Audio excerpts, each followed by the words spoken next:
Hey guys, it's Rhonda with Blind Awakening Art. I hope you're all doing really good today. Today is Sunday, the week before Christmas, and this is a crazy weekend for a lot of people trying to get things ready for the big day next week. So I know you're busy, but I hope you take a minute and just sit back and relax and watch this fun video with me. So today, what I'm going to do is a marbled pearl painting. If you caught the very first clip of this video, you saw that that was a canvas that I had already painted on. It was one I just really wasn't happy with, and I could have scraped it while it was still wet, but I decided to let it dry and then just paint over it. So it's an 11 by 14 canvas. I just have a black acrylic paint base down. And I've used just my regular acrylic paints. I've used a violet, a bright blue, a grape jelly purple. This is the bright blue right now going down. And that first blue color was a metallic pearl peacock, which is one of my favorite colors. So the other thing I'm going to do today um, is, let's see, I've also got a pearl white in there, I think. It has kind of a blue undertone to it. But we're going to use Amsterdam pearl paints today. So once I've got my puddles of color down, now I'm going to go to my pearl colors. Now, when you mix these, you mix them like any other acrylic paint, but they all look white. You can't tell in the cup what color they really are. So you have to be, super cautious and make sure that you write on the container which color it is. So today I'm going to use blue, green, and violet pearl paints. I have no idea which one that was. And the next couple that I do, I don't know what those colors are until they start to dry. Well, I knew when I was doing it because it was written on the side of the cup. But now, looking at it after the fact, I don't have a clue which colors I'm putting down here today. These are super fun. And the thing about these pearl paints is as they start to dry, you see the color start to develop in each one. And unlike other paints where, in 24 to 48 hours, your painting is dry to the touch and, our colors typically dry a little bit darker than what they are when they're wet. These continue to develop even after your painting is dry. It may take 4 or 5 days for these pearl colors to completely develop. You'll start to see them though as I manipulate this painting as we go. You'll be able to start to see some of the colors coming through. And then at the end, of course, I'll show you the finished painting, what they look like, completely dry and completely developed. So I could take a skewer or an embossing tool and I could just swipe through, or I could swipe with a palette knife. Lots of things I could do. I could just tilt if I wanted to. But to try to drag something through the paint is really going to create much more interest in some different kinds of lines and color blending and things like that. So I've got all my colors down. I've got all my pearl paints down now. So the last thing that I'm going to do before we start to manipulate is I'm going to take my heat gun that you see me using right now and just try to pop any air bubbles that may have developed in the paint. Most people use a chef's torch. But if this is the first time you've seen me, just so you know, I'm a blind artist. Blind girls should not play with fire, so I don't use a torch. I use a heat gun, and that by itself is pretty dangerous. But Needless to say, I have burned myself a few times and stuck the tip of my heat gun right down into my paint. I don't have depth perception. Now, what I've got in this squeeze tube is just white paint. And I'm just going to drizzle this all over the painting.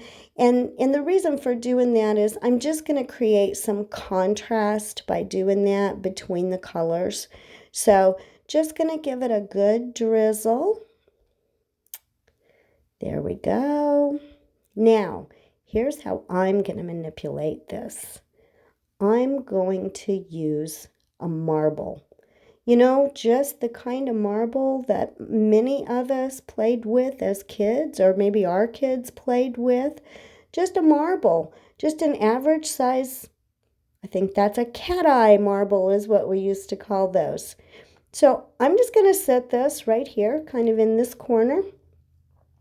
Now this can be tricky, you guys, because you have to be slow and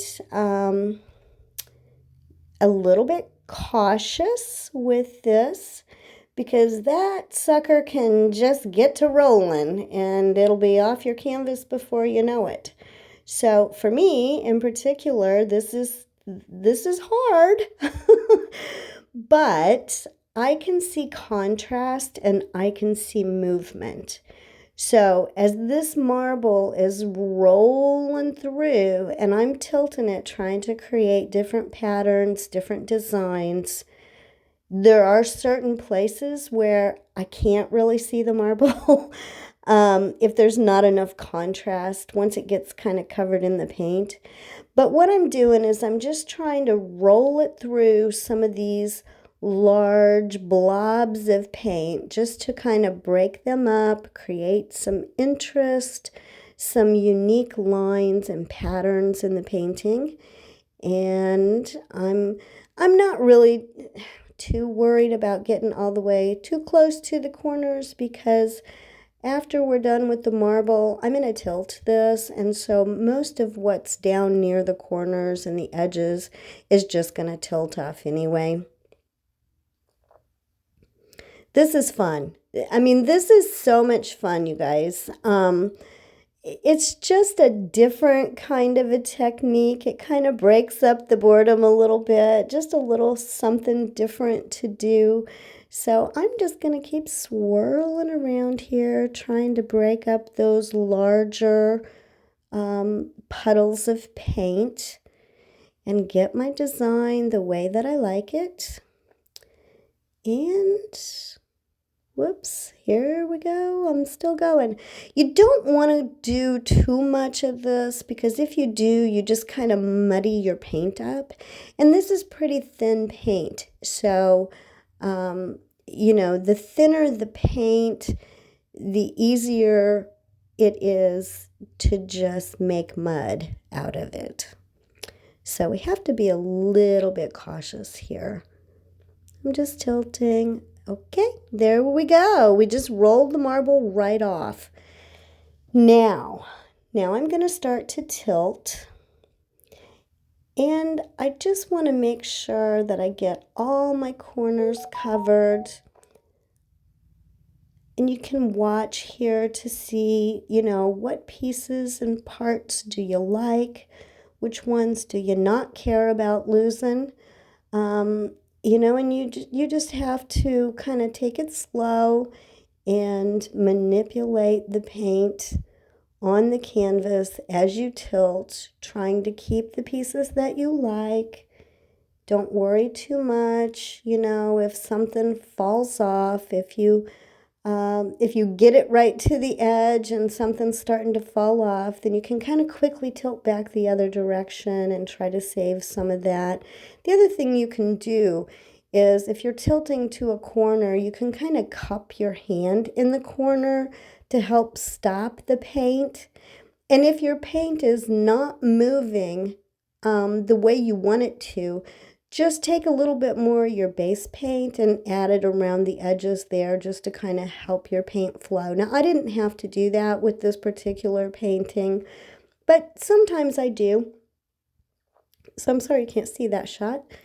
Okay, so I'm kind of getting it where I want it to be. I've still got to get some more paint over those corners.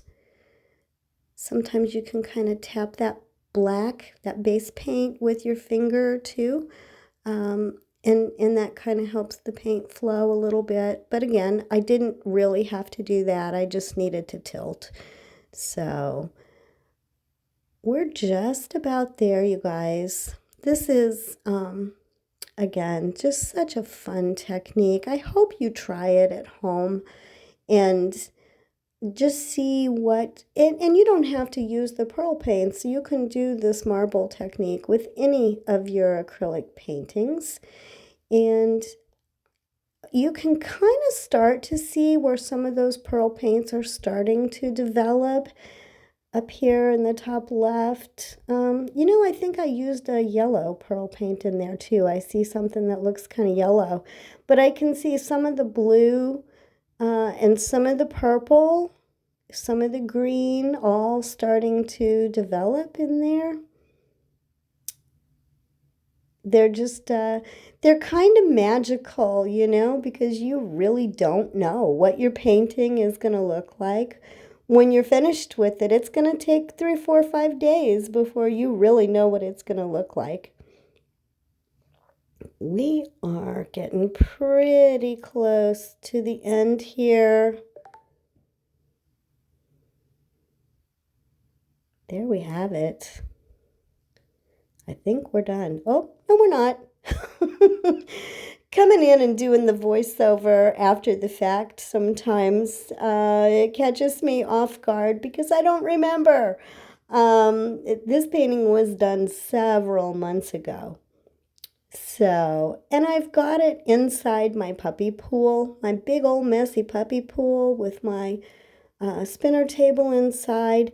I didn't need to spin this one, but for me, because I'm short, it's easier for me because that puppy pool or that spinner table is about 7 or 8 inches tall.